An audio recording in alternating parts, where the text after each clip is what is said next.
তোমাকে না জানিয়ে তোমার এই কালো কুচকুচে চুল আমি সাদা করে দেবো, রুখতে পারবে?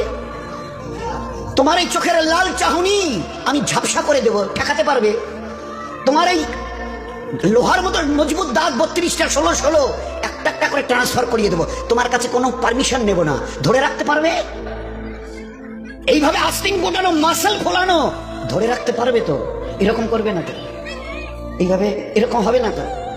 সামনে এসে একটা পান দিচ্ছে, এই হাত, চাচা এই হাতটা নিলেন, এই হাতটা কলেন, আরে বাবা দেখ না চিংটি কাটিতে কিচ্ছু নেই।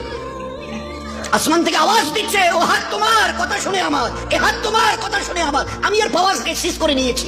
এই দুটো পা যদি হনন হনন করে হেঁটে চলো, খালি একটা পায়ের যদি সামান্য একটু প্যারালাইসিস করে দিই না, তো জীবনভর করে হাঁটতে হবে। বেডরুম থেকে নিয়ে বাথরুম একদম লাগালাগি, অ্যাটাচড, আমরা বলি না অ্যাটাচড। তুই বেডরুম থেকে নেমে বাথরুম কত 4-5 হাত, বেডরুমের দেয়াল আর এটাই হচ্ছে বাথরুমের দেয়াল, মাঝখানে একটা দরজা, এখান থেকে উঠে ওই ঘরের রুমটা পারবে? আছে পাওয়ার? কিসের দেমাগ তোমার? কিসের এই অহংকার তোমার? শুনুনি কোনোদিন নবীজির কাছ থেকে অহংকার, তাকাব্বুর এটা আমার চাদর, বড়াই এটা আমার চাদর, আল্লাহ বলছেন। আর আমার চাদর ধরে যে টান দেয় তার ঠিকানা কোথায়? আরে বলেন না, সবাই কম বেশি জানি না।